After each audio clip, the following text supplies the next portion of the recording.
of why we're here and what we are doing as part of this project and the real-time review we have today. Then we will have a researcher representing ESTO, who conducted the research for the real-time review, will be joining us to share a little bit more about the research process and the main findings. And then we will actually spend the majority of the time with two representatives of diaspora responders to the earthquake in Northwest Syria. I will introduce them more thoroughly when we get there, but we have two very experienced responders who were knee-deep in the earthquake response who have a lot to share today. So we'll be facilitating a question and answer session with them to shed more light on the findings from the real-time review. And then we will have some time for question and answers, both after hearing from the diaspora representatives as well as after hearing from Neil from ESTO. At the very end, we'll wrap up with a few next steps and of course some information about where you can find the real-time review, which has been launched today. Go ahead, Colvin.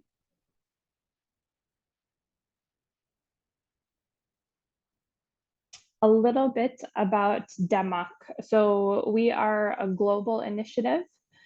DEMAC stands for Diaspora Emergency Action and Coordination, and we have been around since 2015, working with diaspora humanitarian responders from all around the world. The project that we are here for today is funded by the H2H network. So thank you to them for their support. I know they have a few representatives here. And we have had two components of this project, one being this real-time review of the diaspora humanitarian response to the earthquake in Northwest Syria in February. And the second one being supporting enhanced information management of the diaspora response through a diaspora network, the Syrian NGO Alliance. So if you would like to know more about that project, you can find it right on our website. We have a Syrian response page with all of the details about the full project. Overall, DEMAC works to support a network of global diaspora organizations through three main objectives. Go ahead, Coleman. The first is enhancing knowledge and awareness about diaspora's humanitarian engagement. The second is about ensuring and supporting capacity development, both in exchange between diaspora organizations, for diaspora organizations, as well as for institutional humanitarian actors. And lastly, we work to strengthen coordination and operational response of diaspora's humanitarian responses by supporting diaspora and collaboration with diaspora, local, and institutional humanitarian actors.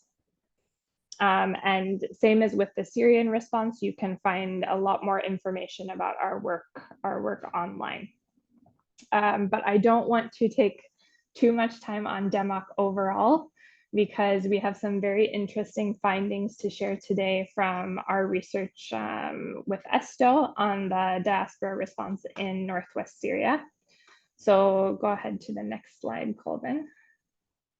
So I'm very happy to jump right into it with an introduction to Neil Turkson, who is representing the European Sustainable Development Organization. She is a researcher with ESTO who has led the research for this real-time review.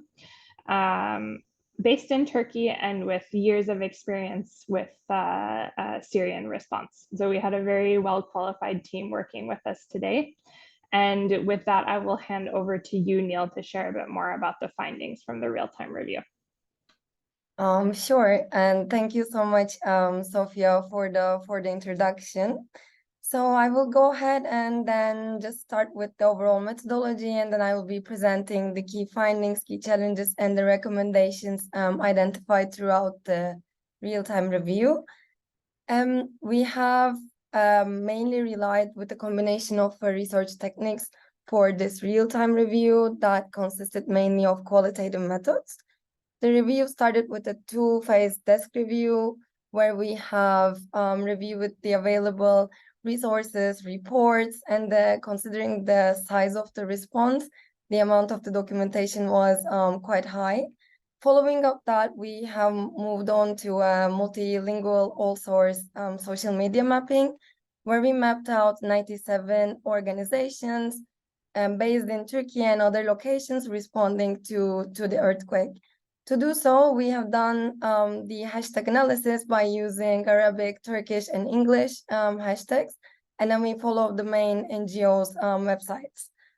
To triangulate this information from the field, we have conducted 27 semi-structured key informant interviews with the diaspora networks and Syrian diaspora organizations, local respondents, and local actors. And overall, we have conducted 4 case studies based from the DO response. Just I want to do one clarification. The local respondents stands for the local councils and then local authorities working in the ground. And here I would like to touch base on some slight limitations. So considering the amount of the funding and the amount of the different donors, including private donations or individual funds, the RTR could not identify the amount of the funding that has been went through the earthquake response. And the information is without the beneficiary feedback. The RTR did not involve any component with the direct beneficiaries, and the information has relied from the actual field findings from the local resources and the DOs. And I think we can move to the next one. To start with this, we have identified 3 different typologies to classify the mapped out organization. So the first one stands for the registered organizations with a formal structure, officially registered in the country of residence, and usually comprising or volunteers or staff or formal governance structure. Throughout the RTR, we have identified 74 registered diaspora organizations residing in Turkey, France, UK, USA, Germany, Sweden, Lebanon, Morocco, Netherlands, Belgium, and Jordan. The second typology was the voluntary organizations and associations. We couldn't identify that many, but we have found 10 volunteer organizations, and these are the ones with the less formal structure and governance, and sometimes registered in a country of residence, but run almost exclusively by the volunteers. And the third typology was the diaspora networks, referring to the alliance of non-governmental organizations to come together to collaboration. And we have identified 13 diaspora networks located in Turkey, USA, Denmark, Sweden, and France. The next one, please. And just I want to say one thing. We have made the categorization while reviewing the organizations. We know that in the humanitarian network, the NGOs working inside Turkey are called the Syrian NGOs. However, for this research, we have separated the organizations working cross-border because it has a different effect due to the earthquake happening inside Turkey as well. So considering this impact of the cross-border response, we have separated out the organizations based on Turkey and the ones working outside of Turkey. So I apologize for this mixed in terminology, but that had a very significant impact in categorization for the RTR. So the impact, we have identified a couple of areas of impact for the diaspora organizations response. The first one, and again, this is coming from solely from the key informant interviews and the available desk review. The first one was the fast response. We have found out that the global Syrian diaspora organizations, meaning the ones based outside in Turkey, had demonstrated a prompt and timely reaction because especially the organizations working in cross-border were affected from the earthquake, as the earthquake affected Turkey as well. So we have found out that the global DOs were more active either through social media or fundraising or channeling the aid, and had an opportunity to fastly respond. And the next one. For both, for especially cross-border DOs and the global organizations, we have found a shift in the resources. So many organizations reported that they have shifted their internal resources to the earthquake response. An example to this came from an organization who have used the fuel for WASH programming to the Syria earthquake to be able to respond to the crisis. We have found out that global DOs work closely with the local partners, and there was a huge level of coordination across the different diaspora organizations, whether they're global or Turkey-based. But also the local actors inside the Northwest Syria were active, so there was a main channel of coordination as an impact for the earthquake response. And the next one. And again, one of the main highlights of the RTR was the solidarity across the diaspora organizations, which affected the communities in Northwest Syria and Turkey. Some organizations mentioned that while they don't usually have a response in Turkey, they have started doing some sort of small types of responses within Turkey, so inside the cities of Turkey, to be able to respond to the communities affected from the Turkey earthquake. And similarly, another line of solidarity was mentioned for us during the border closure in Northwest Syria. There was a support from the communities inside the Northeast Syria, so we have seen two ways of solidarity.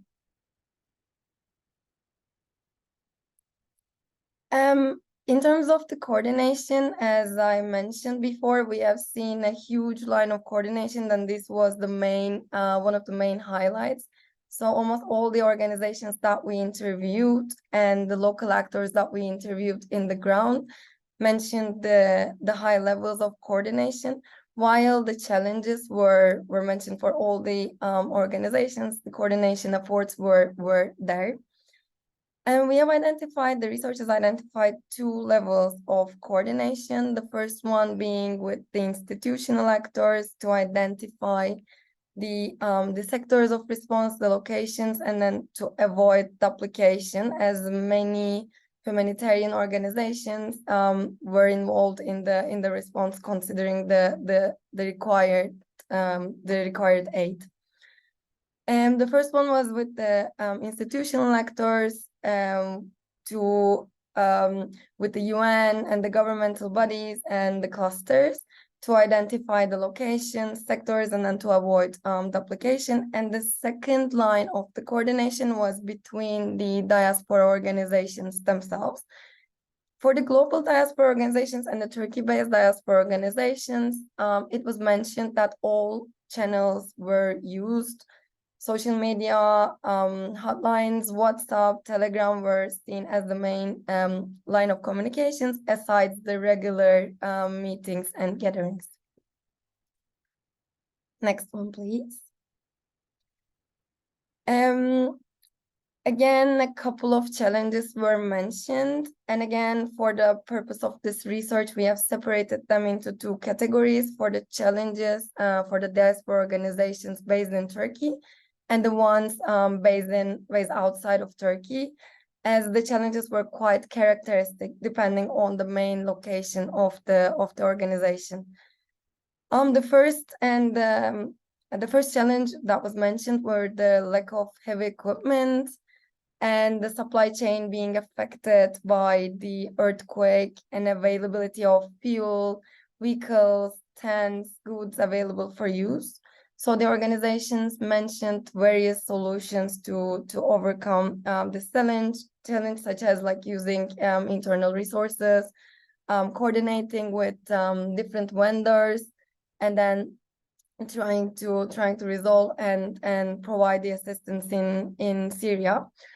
However, the lack of heavy equipment for debris removal and infrastructure repair was mainly the biggest one, in addition to the lack of fuel available to respond. And the second challenge was the staff in Turkey being affected from the earthquake. So it was mentioned by the organizations that normally the staff working in cross-border are the main respondents whenever something happens in Northwest Syria. However, for this particular situation, this was not the case, as the staff had their own challenges. They couldn't go home, and many of the staff was working in their cars to be able to maintain the operations, which was reportedly quite difficult at the time. Again, the duty of care connected to this point, the duty of care for humanitarian staff was an important challenge for the earthquake response, because in addition to the affected groups, humanitarian relief workers were also required additional care, including incentives, having a safe location to be able to stay, or extra salaries. While this was granted by some of the donors or programs for some of the humanitarian staff, some others didn't receive, or there was a discrepancy across the organizations on what the duty of care was for different humanitarian staff, creating a discrepancy in treatment for the staff. And some organizations mentioned that they use their own resources to provide for duty of care. And again, the international staff, due to safety concerns after the earthquake or personal circumstances, some international staff reportedly left the country, leading to a reduction of the personnel available to respond. There were, especially in the first few days of the earthquake, the DOs mentioned challenges regarding the lack of flexibility and being unsure of whether the resources could be used or could be shifted to the earthquake response. Some organizations mentioned the donors sometimes were quite, especially in the first days, maintain the same requirements, which was difficult for the staff because they didn't have access to internet, and they had to work from their cars, and the electricity was a big problem as well. However, the requests were the same, such as going through the email chain or the approval chain to be able to shift the funding. Again, the procurement challenges posed a significant issue for the DOs, and there were no established procedures within aligned to such an emergency. For example, issues like the vetting process for vendors and the task of reaching and hiring available vendors contributed to potential delays, as reported by the organizations, and that also covers the INGOs. The next one was the difficulties with the money transfer challenges from global and cross-border organizations, and limitations with the functionality of Hawala offices, affecting the efficient transfer of the funds, and especially the cash-based response. Also, it was reported for us that the Al-Hawa border was unofficially closed for some time, negatively affecting the crossing and then the transfer of the humanitarian aid from Turkey to Syria, which is the main channel to send out the assistance to Northwest Syria. And the rapidly changing needs, while there were a lot of assessment groups mentioned, and then the organizations were doing the needs assessment, it was reported that the rapidly changing needs on the ground pose challenges in assessing the process and to making sure that the beneficiaries receive what they need. Next one, please. For the global diaspora organizations, it was slightly different because the context of the cross-border organizations and the global organizations and the formation is a bit different. The global organizations are much smaller compared to the size, at least the ones that we interviewed were much smaller compared to the size of the Turkey-based ones. Therefore, the challenges mentioned include weak linkages to international donors, to be able to access to different fundings, as a significant portion of funding was allocated directly to the international non-government organizations or big diaspora organizations. So it was mentioned by the global diaspora organizations as they were not primarily affected by the earthquake, as they were not in Turkey or Syria. More funding could have been contributed to a faster response. And again, they're receiving accurate information from Syria. While it was mentioned that the channels were available and then they had direct linkages with the local actors, it was still slightly difficult to obtain accurate and up-to-date information as the situation was challenging, and the access to internet and the connection was a big problem throughout the earthquake, especially for the first states. And again, the capacities of the global diaspora organizations were a bit mentioned as a big challenge, because to respond to a major humanitarian crisis like this, internal capacities such as the experience, the staff, and the policies, procedures were not there, which made it challenging for them. But then their main focus was to channel the fundings to the extent that is possible. And the fourth one was sanctions to Syria. This came from different organizations located in different places. So the legislations and the sanctions to Syria created a big problem. For example, there was an example coming from a German diaspora organization where they had an agreement with a rescue team, but the rescue team couldn't actually go to Syria because of the sanctions set by Germany. So they couldn't, while it was already organized, they couldn't really go and reach to do the search and rescue operations. And the next one, please. So the RTR identified a couple of recommendations. First one was the contingency funding and the equipment provisions. As a result of the crisis, long-term situation, and according to some of the reporters, the renewal of the resolution being shortened to 6 months, there is a really different approach to the contingency funds, as the contingency funds not being as available as it was before. Therefore, there was a lack of the available tents, which could have saved and really contributed to the people affected by the earthquake. So the first recommendation is considering the fragility of both areas and the regions, and to promoting for the contingency funding and the equipment availability. The second recommendation was to ensure that the international coordination mechanisms for Northwest Syria to better incorporate the global DOs and enable more effective field level coordination. We have seen that the global DOs are much less integrated to the overall humanitarian system that is going to the Northwest Syria. And in that crisis, while both two places were affected, the global DOs were among the first respondents to the earthquake through their own connections in Northwest Syria.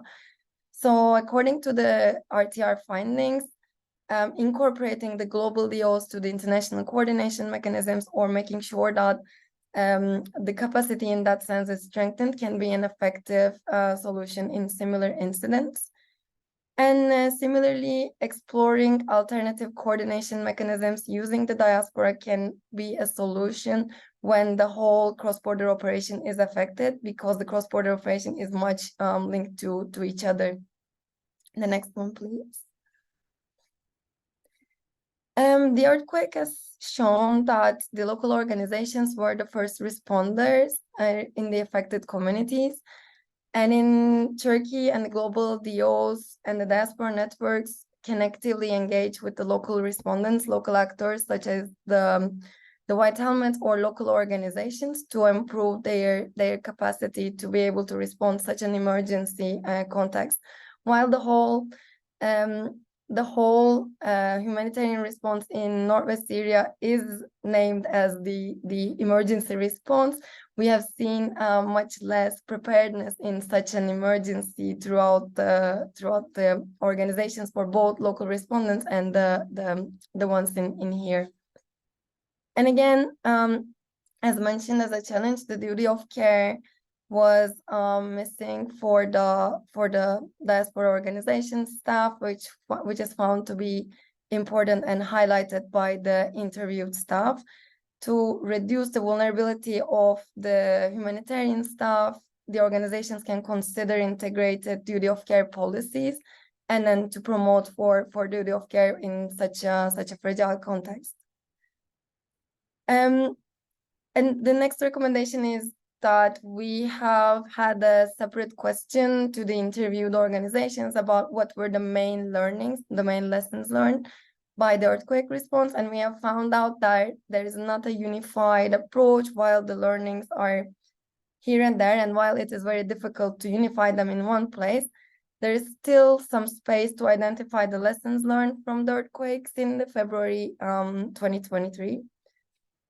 And linked to that, there could be some further studies conducted about the integration of the Syrian diaspora to the formal humanitarian system, especially for the ones that are residing globally. And I believe that is it. And I hope I wasn't too fast. And thank you if there's any questions. Thank you so much, Neil. So we will open up for some questions and answers about the real-time review before we go to the panelists. And I will also give just a 1 minute pause with silence to give the interpreter a break. So you can think about your questions and answers.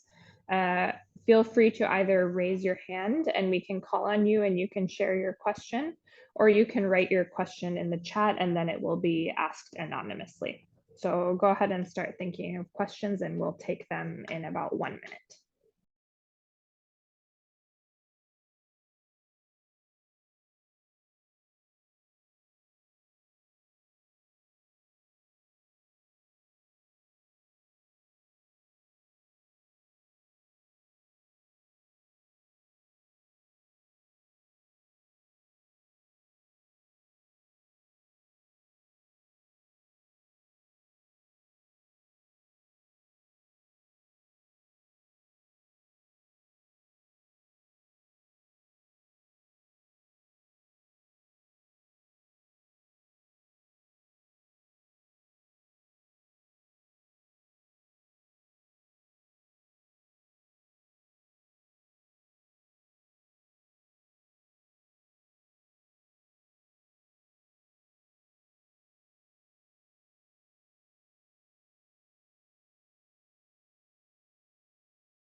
Okay. So opening up for questions now. Do we have anybody who would like to ask a question? Please go ahead and raise your hand. There will also be another chance at the very end after we've spoken with the panelists, but opening up now for questions to Neil.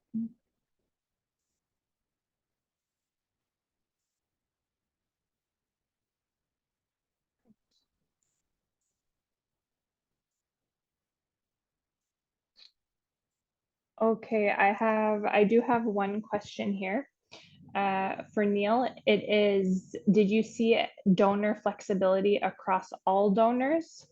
Or was it mainly non-traditional donors who were flexible? If you could reflect a bit on any difference.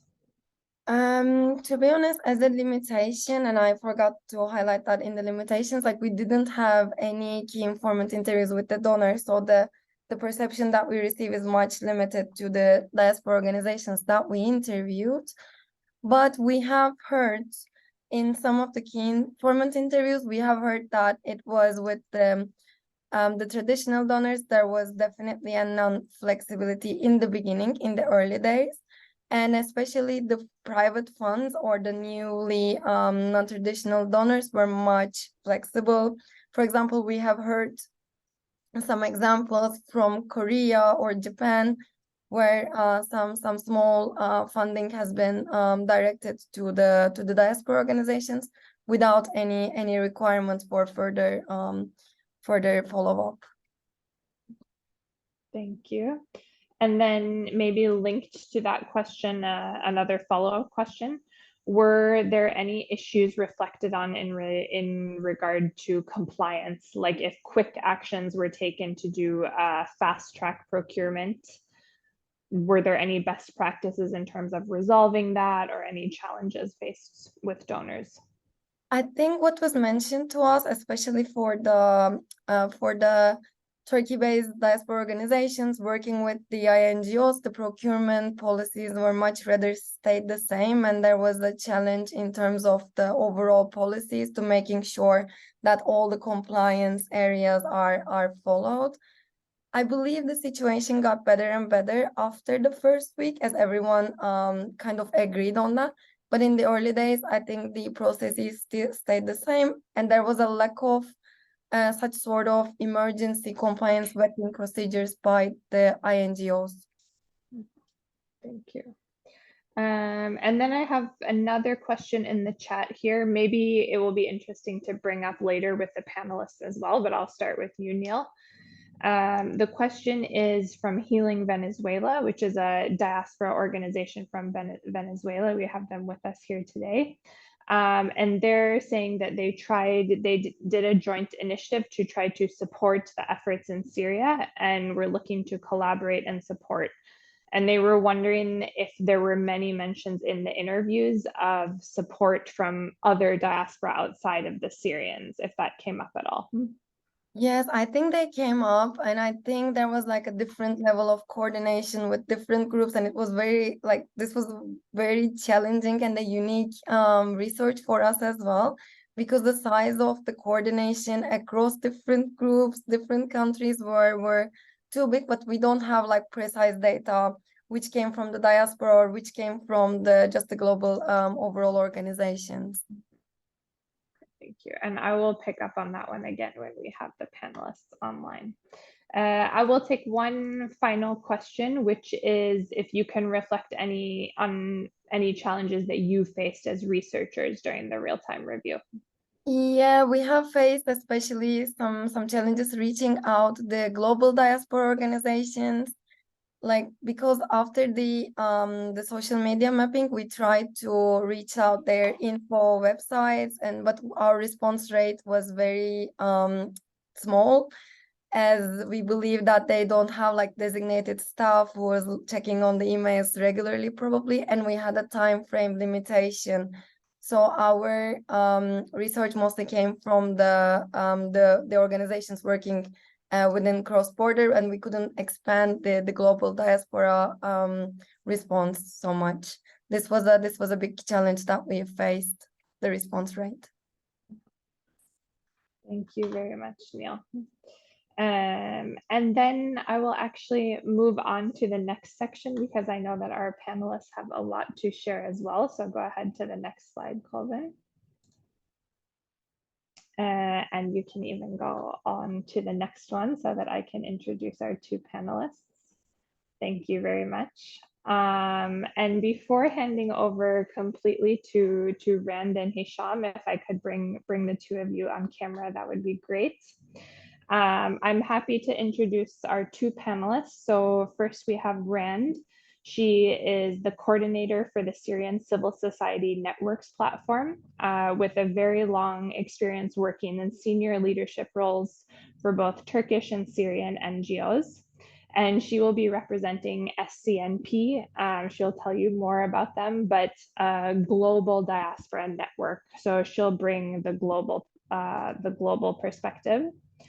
And then we also have Hisham Dirami, the Chief Executive Officer for Violet for Relief and Development, which is a Turkish-based Syrian NGO representing today the cross-border diaspora organizations, as Neil explained.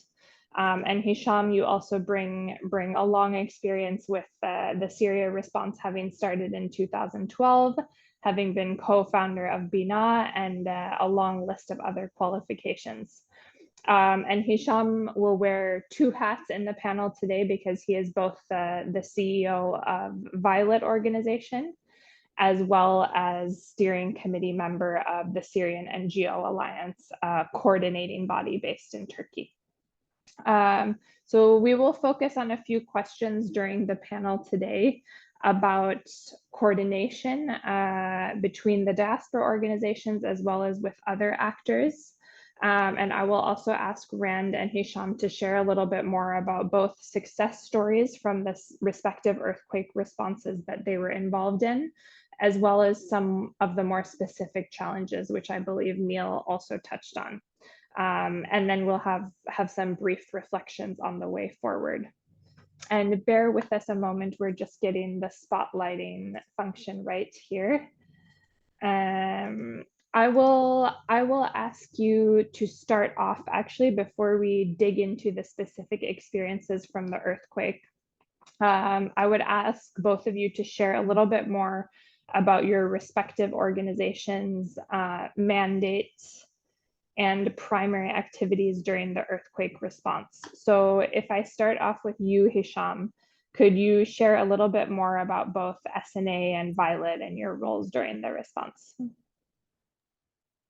Sure, thank you, Sophie and DMAC for that invitation, and also welcome to all attendees. So Violet started inside Syria in 2012 after the uprisal in Syria 2011 as an youth initiative, and then grown as an NGO and registered in Turkey in 2014, and started to be engaged within the humanitarian response and the humanitarian coordination mechanism, working with different international NGOs and UN agencies. That in terms of the response, and also played a key role in the advocacy for the humanitarian response in Syria. Violet mainly working with youth and for youth, so we rely on our youth network that consists of 2,000 volunteers inside Syria, and also 58 CSO also working inside Syria. Those volunteers and CSOs, they were the resources that we worked with them within, especially within the earthquake, to be able to respond immediately to the needs. Before going what Violet is doing, it's very important to also to mention that we are part of the SNA, the Syrian NGOs Alliance, that consists of 23 Syrian NGO working cross-border. The SNA members, they are covering about 65% of the overall cross-border operations, working in partnerships also with different NGOs and UN agencies, receiving funds through them from all of the donors around the world who are interested in funding the Syria response. Within the earthquake, it was like extremely difficult for us as Syrian NGOs, and especially Violet response, especially because our offices were hit in Turkey. So most of the NGOs offices are located in southern Turkey, either in Gaziantep or in Hatay. For Violet, all of our staff were in Hatay, and we lost 5 of them. And they lost about 100 of their family members. All of them, they lost their houses. They became without any home and fleeing in different provinces in Turkey, looking for shelters. But also they continued to work as much as they can from their cars, as mentioned in the report, and also from their shelters to support the response. We delegated the responsibilities to Syria team, who for us as Violet were less affected, fortunately, and they start to respond with our rescue team, with our ambulance system, with our volunteers, in order to help people to go out from the disrupted, from under the disrupted buildings, and also to prepare the temporary shelters.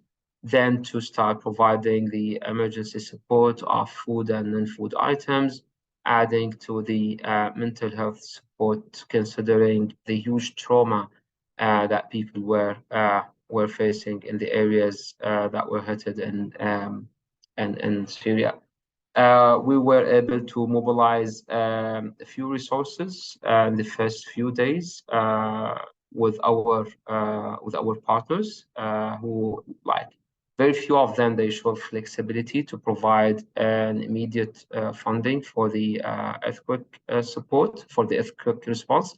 Some of the partners also showed flexibility to reprogram some of the funding that we have before the earthquake in order to utilize that for a better and like quicker earthquake response. That we're focusing mainly on rescue, debris removal, and like providing temporarily shelters and food for affected people. We faced many challenges. You went over most of them in the presentation, so I will avoid like repeating the findings or the recommendations that you had, but I will be happy, like sure, with Ran to answer like any questions from the attendees or to focus on further points on your questions. Over to you. Yes, thank you very much. And before we dive into more questions, I will go over to you, Rand, if you could please introduce a bit more about SCNP, your mandate, and the main activities of the earthquake response. Hi, everyone, and thank you for this opportunity to be speaking here about the diaspora and our experience responding to the earthquake. So I'll start with introducing SCNP, a Syrian Civil Society Network platform. It's a platform for 9 diaspora networks. Our members are located in different geographical areas in UK, US, and different countries in Europe like Germany, Denmark, and Sweden, and also in Turkey. And thank you, Neil, for clarifying the different kind of diaspora in the research, because it's really important to understand that the Syrian diaspora doesn't follow the typical meaning of diaspora in general, and we have really different time, and that also reflect their different action, their different capacity, and their different mandates. In SCNP, I mean, our diaspora networks member are like, we have diaspora like doing cross-border as SNA and ARCs and others, and we have also different kind of diaspora who've been who members been in diaspora like all the diaspora, let's say 30-40 years ago, and they start to re-engage with what's happening inside Syria after the uprising in 2012.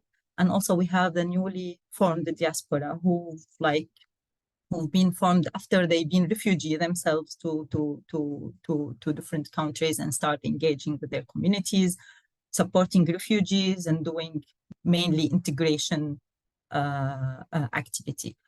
This different kind of diaspora or different type of diaspora in SCNP, it's make it more more dynamics, and it's also like support the aim of SCNP to act as a space for coordination across different geographical area, across different sectors, because also some of our members work in a humanitarian sector, some of them work in development, human rights, and other sectors. So it's cross-border, cross-geographical area space, and it acts to be a platform for its member to joint think, joint discuss, joint develop their advocacy messages. It tries to empower the exchange and leverage of its members' resources, enhance their access and engaging with policymakers, and enhance the joint learning processes among its members and also external actors. It's worth to mention also that SCNP doesn't represent its member, and the members doesn't represent SCNP, and that's, I think it's important to mention, because that also gives SCNP a flexibility to work on different themes and different topics at the same time with some of members. So we don't agree and we don't need to agree on everything, and that's what make SCMP. I mean, we agree on the main value and main aim and main work and our vision to Syria, but we don't need to agree on all the priorities. But we SCMP can support its members who are interested to work on specific theme to develop learning processes and the advocacy messages for the theme. However, members agreed to work on 4 thematic priorities, which are border broad, and humanitarian response, future of Syria, access to accountability, refugees and displacement are among them. Yeah, I mean, this is the introduction about SCMP. Should I go to our role for earthquake, or how you'd like to handle this? Yeah, thank you. Thank you very much. No, it's great to have the introduction to both. I actually do want to come back to you again, Ren, because I want to shift a little bit to coordination. I think this is something that Neil mentioned in her presentation, came out as a finding from the research, right? There was a lot of coordination between diaspora and local actors, and diaspora and UN and INGO actors. But it looks a bit different for those diaspora organizations that were based outside of Turkey and those that were based in Turkey. So Rand, maybe you could say briefly a little bit more about what did it look like for you as a global organization right after the earthquake hit? How did you kick off your coordination, and who did you coordinate with? Diaspora networks and actors actually realized the importance of collective thinking and collective action from the first one after the earthquake, because normally the local staff inside Syria and the organization inside Turkey, who were always the primary respondent to any disaster happening in Syria. But for this time, both were affected. So there was no choice than acting from day one after the earthquake, supporting our counterparts in Turkey and local staff inside Syria. So groups started to reform, gather information, reporting on humanitarian needs, do fundraising, which I will talk more about this kind of activity like in a while. So many channels were opened between different members and different actors to work on specific topics, specific themes, to deliver and develop their advocacy messages together through WhatsApp, Google Space, Telegram, so social media. So they really start to engage with each other from the very beginning. For SCMP specifically, maybe there were specific, like kind of very concrete examples I could share, practical steps that we did, like to enhance coordinating among our members themselves and also with external actors, relevant actors here. So first of all, resources and information, statistic data, like we gathered all this information on the earthquake from multiple resources, like from health sector, civil defense, updates from UN OCHA, important tweets, reports, articles, everything that provide any kind of data on the situation, the current situation. We put it in one place. We categorize it according to timeline and according to topics, and we disseminate it with wider range of stakeholders. So we put it in the hands of civil society actors and advocates, so they at least know very easy can know what the current status now, what the current needs, what are the main priorities under shelter for rescue teams and other kind of responses. At the same time, a lot of diaspora, either organization or also individuals, like their first reaction was whom to donate, like for whom to donate and what the needs that we need to donate. So we also gathered information about this, the so many campaigns and fundraising campaigns from Syrian organization, and we also compile it in one file and disseminate it widely. So everyone, like if you need to donate for shelters, whom to contact with, if you want to donate to children protection, whatever. So at least you know a trust organization that you can donate to. So like from these two examples, and I will add more, like I'm like trying to highlight what SCMP tried to do. Like it's not building everything from scratch, but mobilizing resources, build on the ongoing operation, leverage the existent information, and all that kind of coordinated and redisseminated. We also coordinate kind of a voluntary initiative. As I mentioned, a lot of organizations who do cross-border in Turkey were affected. So we developed a survey for people who would like to support this organization. They can mention and indicate their expertise and the time they need to provide for this organization, and link the volunteers, after all, with the needed organization. For example, like some of them in the reporting, proposal writing, video editing, translation. So there were so many people who really wanted to support, and they couldn't always find the relevant links to do so. And that, I think, also was very helpful.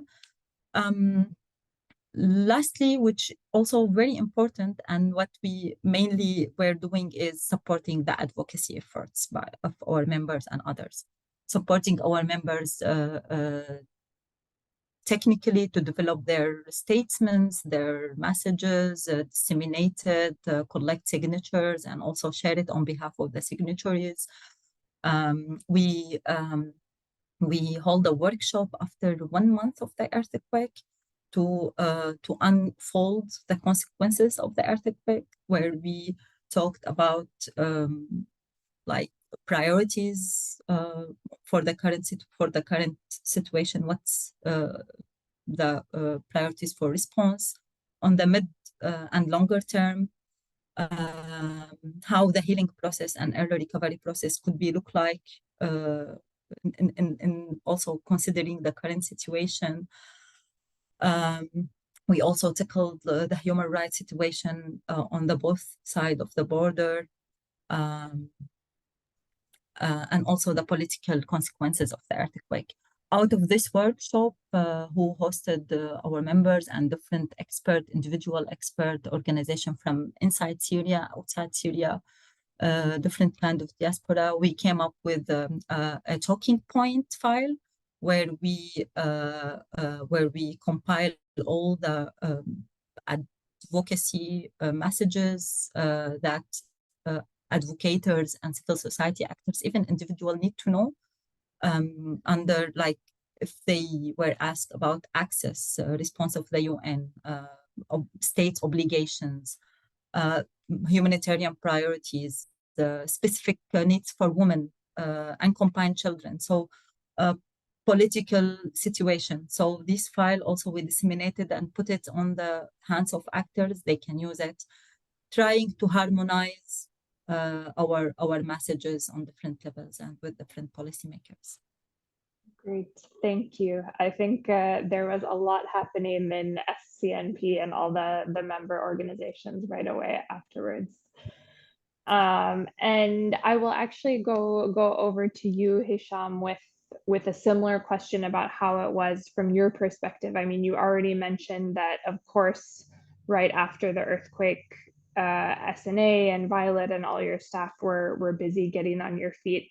But can you tell us a little bit about how that coordination that was instead led by local actors and local NGOs, how that looked, and also how did the coordination structures evolve over time? Sure. So, and like working cross-border as an NGOs, we use to coordinate with each other through the cluster coordination system that led by the UN with membership of all of the responders, the NGOs, either the international or the national NGOs. And the first few days of the earthquake, we lost the capacity of the coordination within the cluster system due to the effect in Turkey, and while like all people were located in Turkey, so they were among the affected people. So we had a coordination tools that we used between our organizations who are responding on the ground in order to ensure at least that we have less duplication and that we have less neglected areas, and that we are focusing on the like a better resource mobilization, considering the limitations on all of the resources that we had, and also that we need to complement the resources between each other. So the organization who have the like machineries for like projects, and they can relocate them to be used for the rescue works, can coordinate with the organizations who are leading on the rescue works, and also the organizations who are being able to provide the temporary shelters, and who can prepare those shelters and who can provide food, because there were no one organization who will be able to provide a comprehensive assistance, especially not because of lack of experience or lack of capacity, but because of lack of resources, and that we did not have like enough pre-positioned items. We were not able to transfer money. There were like a huge load on the local market, because we were not able to also to cross goods from Turkey to Syria in the first few days, because there were no one at the border to facilitate the crossing of the items done from the UN hub, neither the commercial hub. So we were like fully dependent on the local market and the available items on the local market. There were a lot of aids that we received from the local communities.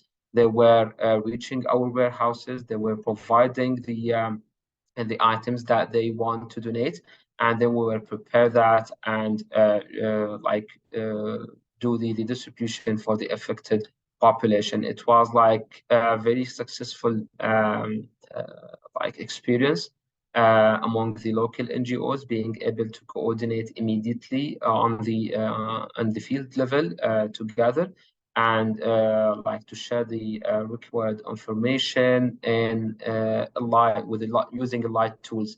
That was like a very important channel that we think we need to improve our capacity on that in the future, so we have more stable local led coordination system that is not going like contradictory with the UN led cluster system, but in coordination and also in complementarity, but to give a wider role for the local responders and leading the response and doing any immediate coordination, either in terms of the implementation, but also in the information sharing. And we can see the huge gap in information sharing that we had, that limited our ability to reach our donors and people who want to, especially the diaspora communities, want to donate and to support. But we were limited also in our ability to share the more like accurate information. There were information sharing, but we think that we can do better in the future if we had like local led coordination system. In terms of the reaching media, also we were being able to reach media through the SNA, and also support from different partners, SCMP. We were being able also to use that pool of experts that provided from different partners. Maybe one mentioned that also were like either Syrian diaspora or other like global diaspora were like allocating some of their efforts in order to support the NGO's capacity, especially in proposal writing and reporting, because we were not able to do that from our offices in Turkey. it was also helpful that we did not have a back offices, so we can also have a backup and to deal with such crisis or disaster. Then we were lucky that the cluster system have been resumed, and we get back to share the information through the cluster system. But we see that it's very important to keep the local led and the field led coordination system, because that improved, not only reduced the duplication, but that improved the solutions, because people on the ground, our staff on the ground, they start to come with the different solutions that we did not used to have. We used to work with very standardized activities that we have in the HRP, and also with the lobby frames that we are getting from our partners to implement as an implementing partners. But giving sort of flexibility to our field teams, they start to come with innovative solutions where they better utilize the limited resources that we've been able to get. So that was like mainly part our coordination experience. In terms of the advocacy, also we've been able to reach different actors, either like within the UN, within UCHA, also with the donors, with different states, and with different diaspora groups who also were motivated to support. We raised our advocacy messages related to the need of like the heavy missionaries, the capacity for rescue teams that we did not receive, unfortunately. We were relying on our local capacity that have been available inside Syria. Duty of care also was something very important, flexibility and funding, and like having both coordination and advocacy gave us the ability to better frame our messages and to be more focused when we are talking with the media channels, or also with the donors, because we had something not new, but in a different scale in Syria, which is the interest of the non-traditional donors to fund the Syria response. So we had experience with new donors, new foundations who have not been like maybe engaged that much in the Syria response, but now they are showing more interest to support in Syria. The project you mentioned about the information sharing that like implemented through the with the SNA was also very helpful in order to give us more insight as an NGOs, as responders, on where we have to focus, and also how we are performing either locally or also in Turkey. The efforts that we have are either like Violet, but also other Syrian NGOs in supporting the local capacity, especially the local CSOs, the youth groups, make us able to expand and to maximize our efforts and our ability, our capacity to respond immediately. So we have people who were trained and they know the humanitarian principles, they know the SOPs, they know how to respond, and also they are very well connected with the local community. So they have also access to the information more accurately than us, and also more quickly. So that was also a very important lessons learned about the importance of the empowerment of the local communities, and a real localization approach that should end having with the power of decision making, and also the development of the response itself within the local within the hands of the local actors. For me, that was the on the top of the lessons learned that I'm sharing with all of the colleagues and stakeholders after the earthquake. Over to you. Thank you so much, Hisham. And I will want to take a 1-minute break now for our interpreter. So 1-minute break. In the meantime, if you're already starting to have any questions that we'll come to in a few minutes, please feel free to write them in the chat, and we'll be back with you in 1 minute.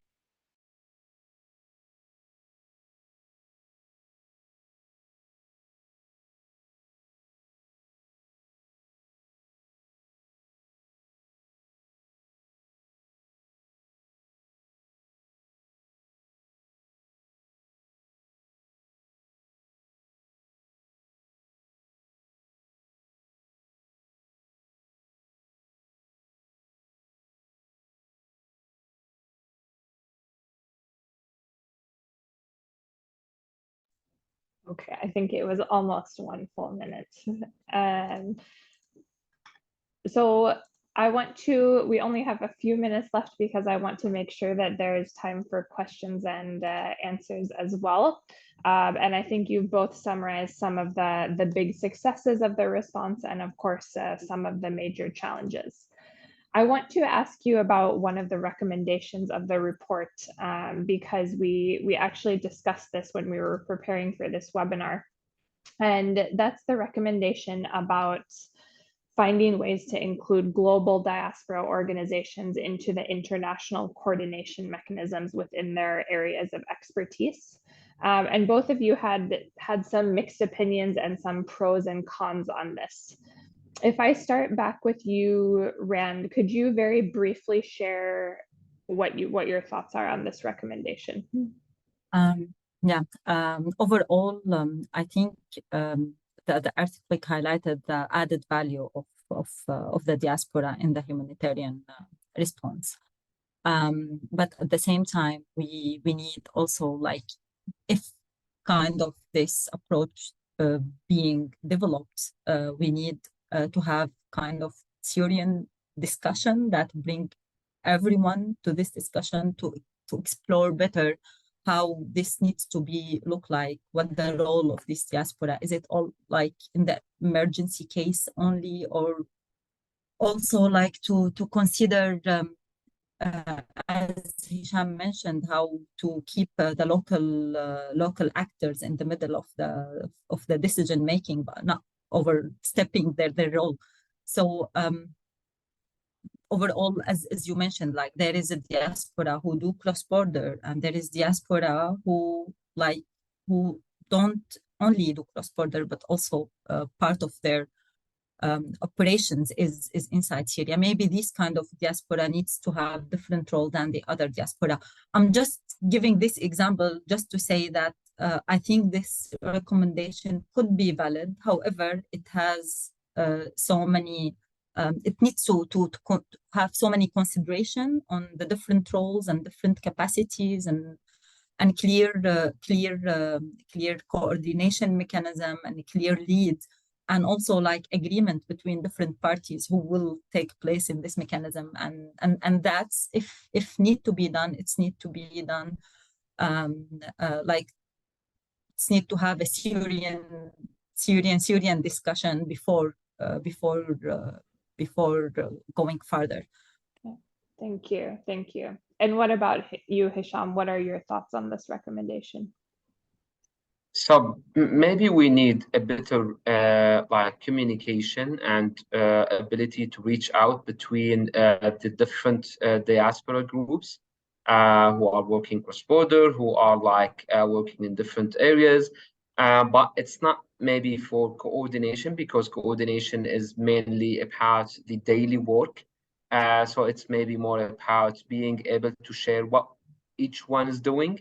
And also how we can benefit from each other. There could be maybe like an event for like exchanging the experience, and also to tell each other what's happening, maybe in like quarterly. But for sure we need a platform, or like a maybe innovative like solution that could improve our communication between each other, because we saw the importance of that communication, of that relation. Most of the response that we've been able to do in the first few weeks was like completely coming from the diaspora, or like mostly coming from the diaspora communities, different foundations, charities, people who were like directly responding, and also like many doctors who left their work and they come to support, and different experts or expertise. So I think that like a better communication and ability to utilize the resources that we have, and first of all to ensure the interest, that we are keeping that interest. What we lost before in Syria and now we have after the earthquake is the interest from the international community, from the diaspora communities, either the Syrian diaspora communities in the different and different countries. Now they are more interested. They are following what's happening in Syria, and they're trying to support. We are facing challenges that maybe that improved communication could help us also to come over those challenges, especially like over compliance. And so that's something like mentioned also in your report, that some of the donors, they are afraid of the like sanctions on Syria and the over compliance on the banking system, that also limiting our ability to support them, and also to receive their support. So if we have that platform, so maybe we have more ability to cope with those challenges that we have. Thank you, Hisham. And one last question for each of you before we open up for question and answers. Are there any other key lessons learned or recommendations for way forward that weren't mentioned in the real-time review that you would like to share for consideration? I'll open up to either of you, whoever has something to add. Yeah, I can start, if I may, Hisham. Yeah. Sure.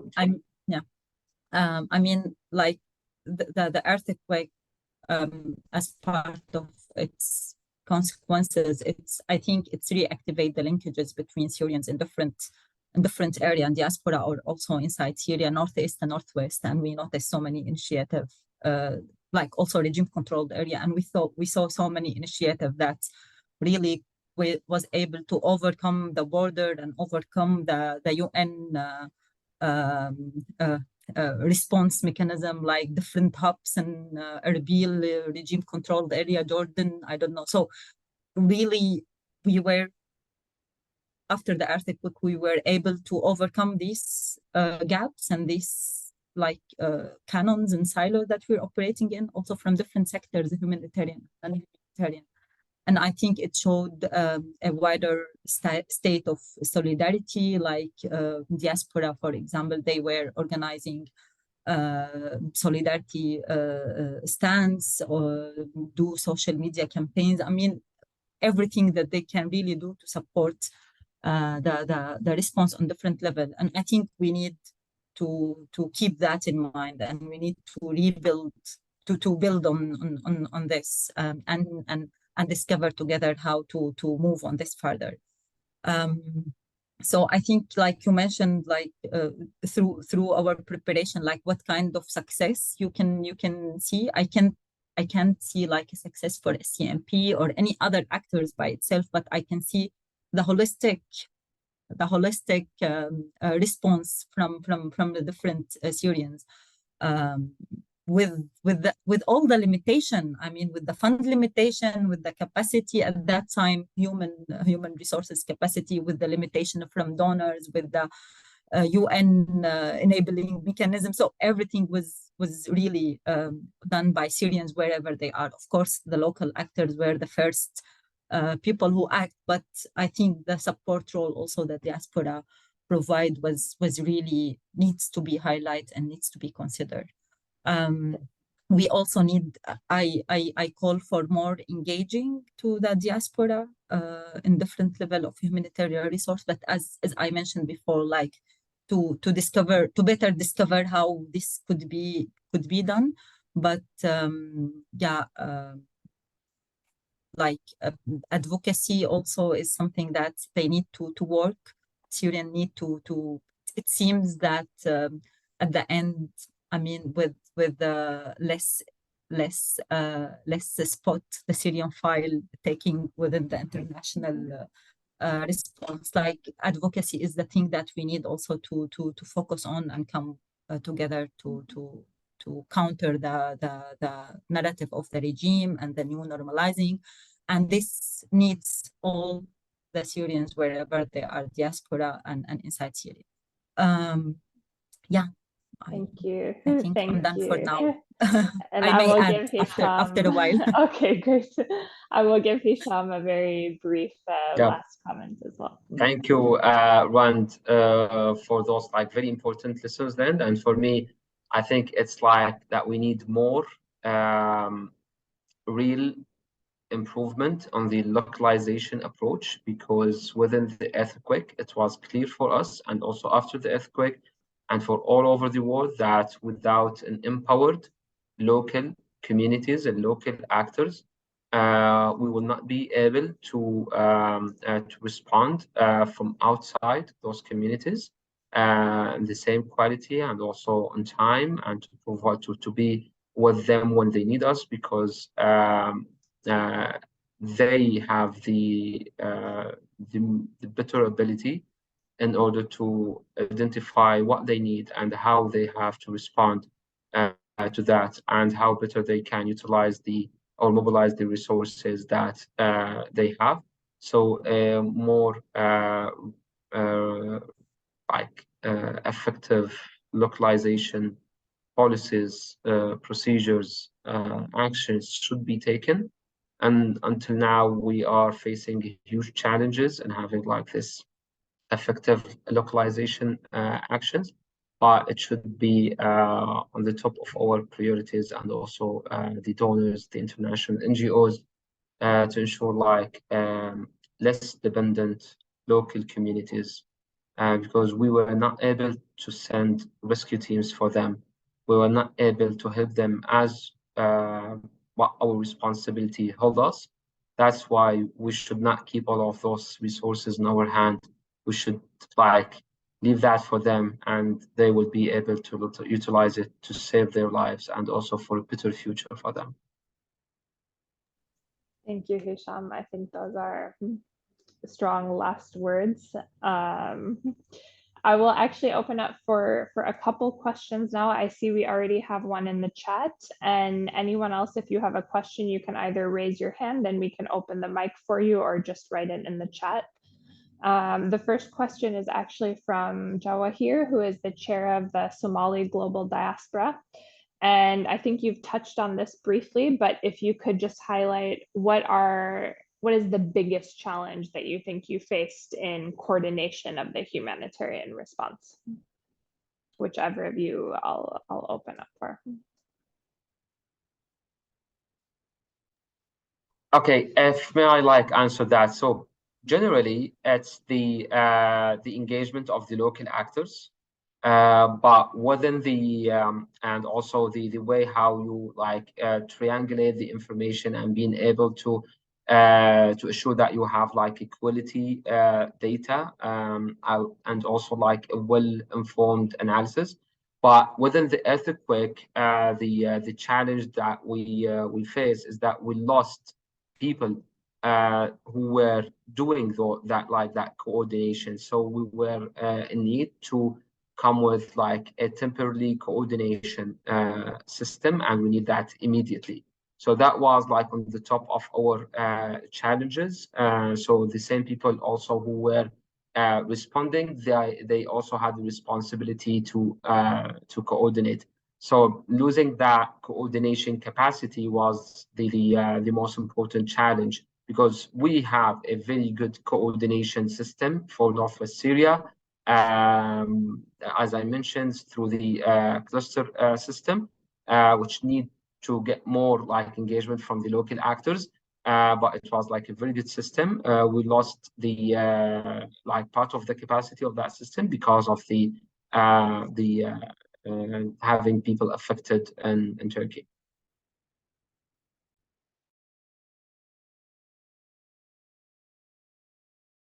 Sophie, you are muted. Yeah, thank you. I also want to open up in case anyone has any live questions. Please feel free to raise your hand. And otherwise, we can take one more question from the chat. Okay, so I will take one more written question. And I think this one will be for you, Hisham. The question is, if the cross-border organizations, do you see yourself really as diaspora, or do you see yourself more as local organizations, or maybe something else? As challenge for like which we are facing like as Violet, but also many other Syrian NGOs, because the Syrian we did not have NGOs before in Syria, either like a civil society work, but after though we had the those like NGOs who for us are like very important assets for our civil society.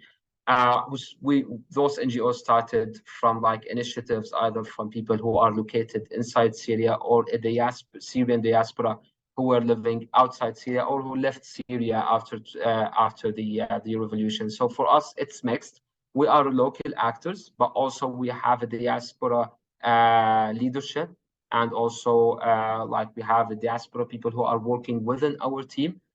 So we can say that we are a Syrian organizations working with the local communities, but also we have a linkage with the diaspora communities. Some of the Syrian NGOs, they are more diaspora because of the founders, they were also the diaspora. Many of the senior management, but after like 10 years now, I feel that we all mixed. So we have like Syrians like who are located inside Syria, but also we have Syrians living in different countries. Thank you very much. And Kolben, if you go ahead with the PowerPoint again, we'll move on to a few last points. So now that we are coming to a close, first of all, a huge thank you to everyone involved. I think especially those of you in the panel, thank you for your time, Rand and Hisham, and for sharing your super valuable experiences. And to Esto for the great research, to Amira, who has been interpreting, as well as to the whole DEMOC team. There is a big crew behind this webinar, behind the scenes. So thank you. And of course, to all of you who participated today. We can now officially launch the real-time review, executive summary, and snapshot. You can find the English versions on our website. They'll be right there on top, and there's some links in the chats as well. And we will be launching the Arabic versions very shortly too. So those will be online within the next few days. From our side, we will be incorporating the findings from this real-time review into our future support, both to the Syrian and to other diaspora. So we have a whole collection of real-time reviews that support our and other engagement with diaspora responders. And you're also very welcome to reach out to us with any further discussion, inputs and questions. We really rely on especially outreach from diaspora to know what you need, what you're doing, and how we can collaborate. And I would like to ask all of you to take just 2 minutes of your time to fill out a very quick evaluation survey. You can just go to www.menti.com and put in this code. And then you can fill out the survey. It should just take 2 minutes. So please do it right now while we have all of you here. And I will just wait a minute while you go ahead and fill out the Menti, and then we will show you where to find the last information.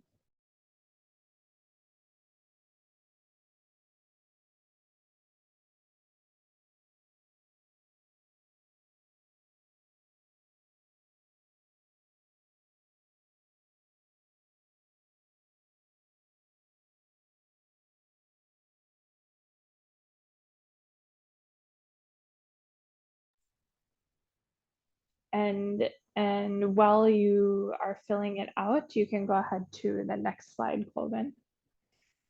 You can follow us on many different channels, Facebook, Twitter, or X these days, LinkedIn, and on our website, we have a very big Syrian response page where you can also find information about both SCNP and Violet and other diaspora responders to the earthquake, as well as more information about our project responding to the earthquake. I think I will leave it at that. Thank you so much to everybody who attended today, and we hope that this is the start of the discussion, and we look forward to hearing from you. Thank you, Sophia. everyone. Yeah. Thank you, Bye. everyone.